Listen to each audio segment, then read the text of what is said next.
Could two returning starters in the outfield lose their jobs to newcomers? We're continuing our LSU baseball preview. It's Locked on LSU. Let's go.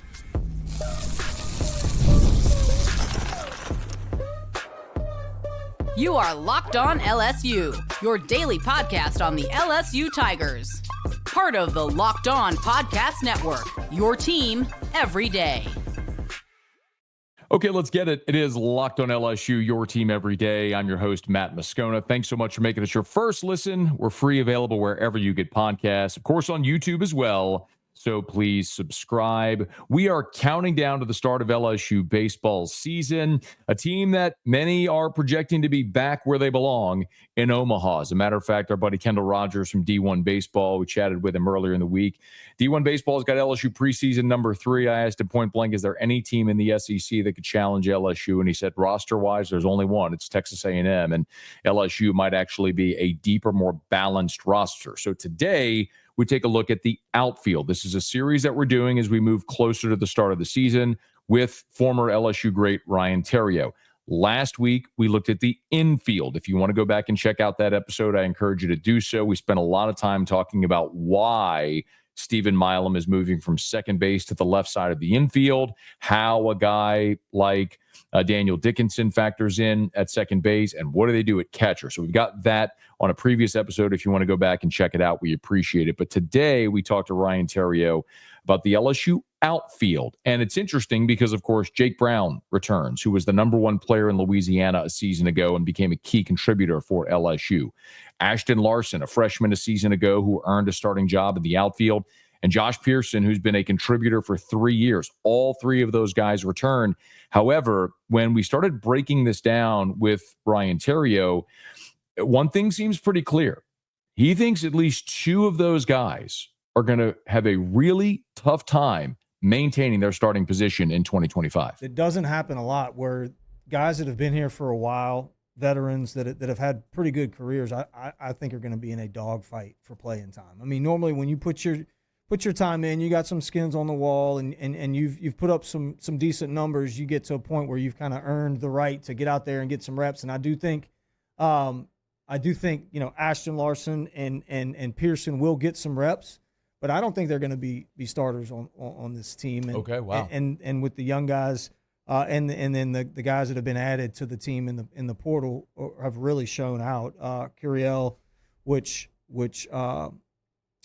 Coach just mentioned, and Stanfield in center field, Curiel in the corner, and then Brown, probably in right field is what I would think that the starters would look like. I mean, it's the deepest position group that they have. Jay just mentioned it.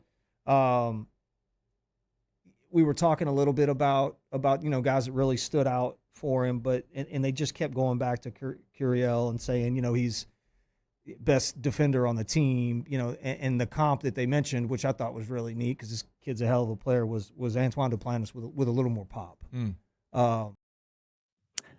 That is a mouthful. I want to remind you that Ashton Larson a year ago played in 53 games for LSU with 40 starts, hit .298, and was freshman All-SEC. That's a kid who Theriot is telling you there thinks is going to be in a dogfight for playing time. Josh Pearson statistically hasn't always been dynamic. As a freshman, he hit .299. As a sophomore, he hit .226. And then last year as a junior, hit just .244. So for his career, he's just a .256 hitter. So that's not eye-popping. But he has had so many big moments. He has 481 career at-bats and he played in 60 games for the Tigers a year ago. Over his 3 seasons, 51, 55, 60 games played. You're talking about a dude with a ton of experience, and now you're talking about those 2 guys going to the bench. Yes, that would certainly speak to the experience and the talent coming in. So I pressed a little further with all the accomplishments and experience those 2 guys have. Why are they in a dogfight for their playing time? I loved Larson, his knack for getting on base and just being a disruptor, long at bats, scoring runs. I mean, he's a winner. I mean, the kid is a winner. And as you mentioned with Pearson, if you had to have somebody up at the end of the game to get a big hit or get on base somehow, like he's the dude you want. And don't take this the wrong way, and this isn't a knock on either one of these guys. I mean, I think they're great players, but at some point, would you rather Ryan Theriot playing shortstop, or would you rather Alex Rodriguez playing shortstop? And I'm not saying that that's what we're looking at here, but Ryan's going to get on base, and he's a scrappy hell of a player, and he's a winner, and awesome. We love him, the Riot. But that's A-Rod. Yeah. Like, no. He's playing shortstop. That's how, and so I think we have a little bit of that. I'm not saying that's exactly what it is. I'm not saying that there's All-Americans out there that are coming in. I'm just saying when you evaluate in the fall, and look, it's not easy to evaluate in the fall either. A lot changes when the real lights come on. So what's interesting is if those two guys are going to have trouble maintaining their starting position, then who are the guys, in theory, who would be coming in to take their spot? Well, there's two names that keep coming up most consistently. And now Jay Johnson did say there are as many as eight outfielders that they feel can get out there and play. The three we just mentioned, and then on top of that, guys like Chris Stanfield coming in from Auburn, Derek Curiel, arguably the best high school signee in this class coming in, certainly among the position players. Ethan Fry, who got a good amount of run last year. Jay has tried to get Ethan Fry a lot more run. A guy like Mick Paul, who you kind of forget about, is a redshirt sophomore, but is still very capable. The point is, you have so many numbers right now in that outfield. How do you try to get all of these guys playing time? And if Larson and Pearson are going to have a tough time keeping their job, who are the players most likely to take those jobs? We'll give you that answer here in just a moment. Locked on LSU, your team every day. Today's episode is brought to you by Intuit TurboTax. Taxes, waiting, wondering, worrying if you're going to get any money back. And then waiting, wondering, and worrying some more. Now, taxes is matching with a TurboTax expert who can do your taxes as soon as today. An expert who gives your taxes their undivided attention as they work on your return while you get real-time updates on their progress so you can focus on your day. An expert who will find you every deduction possible and file every form, every investment, everything with 100% accuracy, all so you can get the most money back guaranteed. No waiting, no wondering, no worries. Now this is taxes. Get an expert now on TurboTax.com. Only available with TurboTax Live Full Service. Real-time updates only in the iOS mobile app. See guarantee details at TurboTax.com/guarantee. Today's episode is also brought to you by FanDuel. The NFL playoffs are here. Get in on all the action at FanDuel. My goodness, y'all. It is Championship Sunday as I sit here right now. Super Bowl Sunday is right around the bend. What more in the world could you possibly be waiting for? Make sure that you get in on all the action with FanDuel, an official sportsbook partner of the NFL. Y'all, right now, they always, by the way, over at FanDuel, have amazing opportunities for our listeners here. And right now, new customers can bet $5 and get $300 in bonus bets if you win your first bet. That's $300 to keep the action going. The FanDuel app is easy to navigate, and the variety of bets keeps every game exciting. So just visit FanDuel.com to join today and get started with $300 in bonus bets. That's FanDuel.com. Make this playoff season unforgettable with FanDuel, an official sportsbook partner of the NFL. Okay, so if a couple of returning starters are in danger of potentially losing their jobs, who might be in line to take those jobs? Well, Ryan Theriot mentioned two names. One was Chris Stanfield, and the other is Derek Curiel. Now, Stanfield, as a reminder, is a transfer from Auburn, and this is a veteran player who's coming in from the SEC, an SEC rival. Stanfield is from Tallahassee, Florida. He's a junior, 6'2", 195-pounder. He is a center fielder, and he has played a lot of baseball during his time at Auburn. He was the number 79 prospect in Baseball America's top 100 transfers this year. But here's the kicker. Last year, he only hit 276 at Auburn. Only 276 last year at Auburn.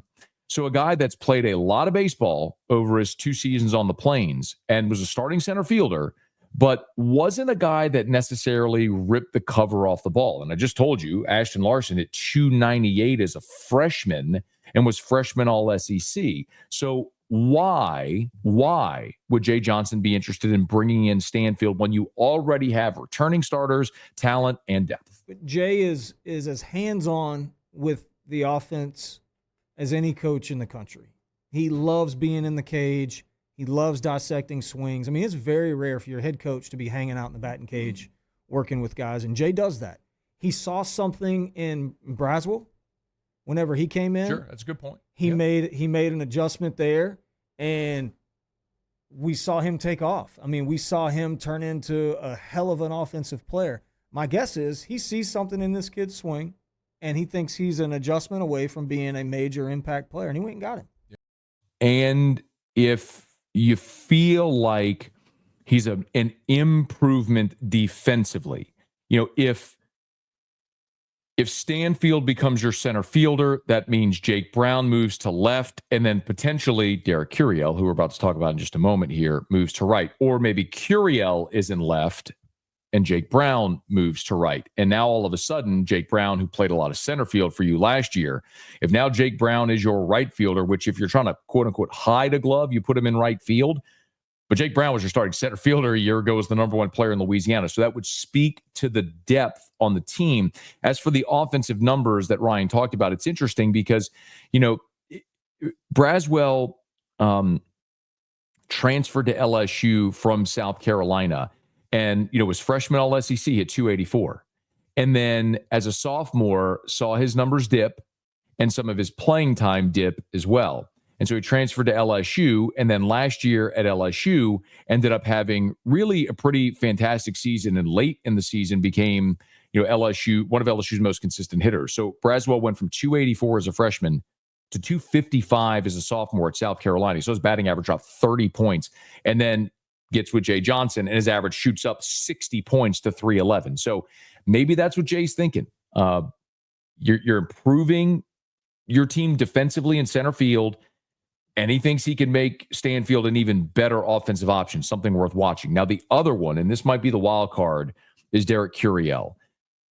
I'm not going to lean on Theriot here for Curiel. I'm going to let you hear what Jay Johnson told the media on Friday about Derek Curiel, the freshman coming in. He made a catch in center field.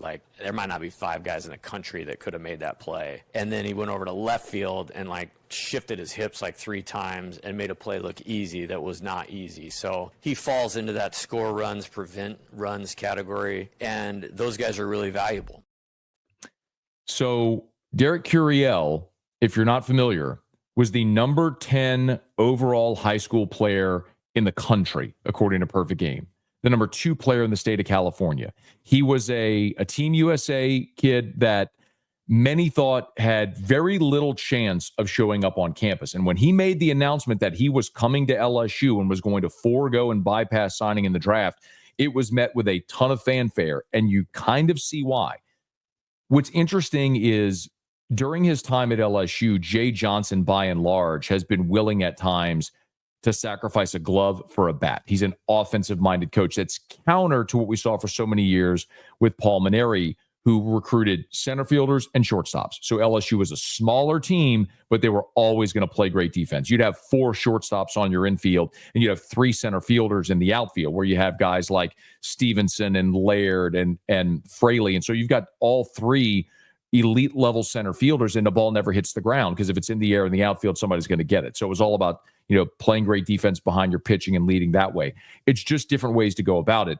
But what's interesting here is that with Stanfield and Curiel, it sure seems like both of these guys would be dramatic upgrades defensively for you. So if your outfield left to right is Curiel, Stanfield, Brown, Now, all of a sudden, you have one of the best defensive outfields, certainly in the SEC, which means you'd have one of the best defensive outfields in the country. The question is, can you get enough offense out of those guys to justify continuing to run them out there?